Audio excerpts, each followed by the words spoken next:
I'd like to speak to you today about choosing a builder for your construction project and choosing the right builder and the steps that you need to take to make sure that the person you choose is right for your job and they can complete the job in a professional manner. Now, there are a few things that you need to do to ensure that this process runs smoothly. The first thing you need to do is create a brief.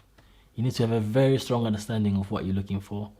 You need to have a very good idea of what your requirements are, and writing them down is very helpful.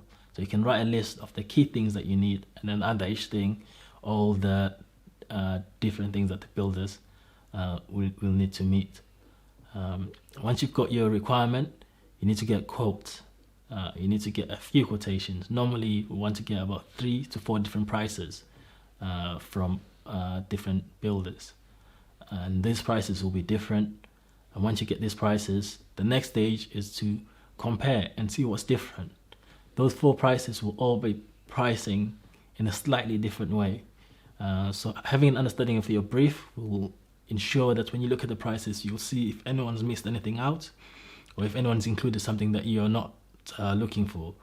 This way you can start to subtract some items from the quote or add whatever's been missed out, and this will give you a clearer indication as to who's providing you what, and it would make it easier for you to compare the quotes because they're not always like for like. And the final step, which I always recommend to all my clients, but unfortunately not everyone listens to this step, but you have to visit their previous work.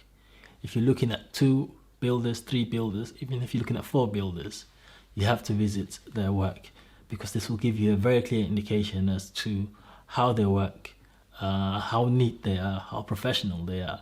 Keep them honest, because you're actually checking to see what they're saying is true.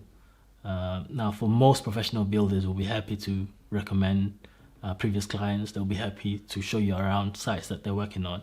If anyone is a bit reluctant to do that, they should start sounding off alarm bells, because there's a reason why they don't want to speak to the previous clients or see previous work. So that's a key part of choosing the builder. But lastly, in terms of to cap it all off, choosing a builder, you'll be choosing someone that you can have a relationship with.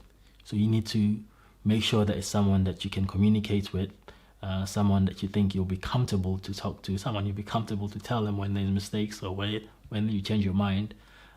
Because if you are choosing a builder that's the cheapest but you can't communicate with them, you can have a lot of problems in your project.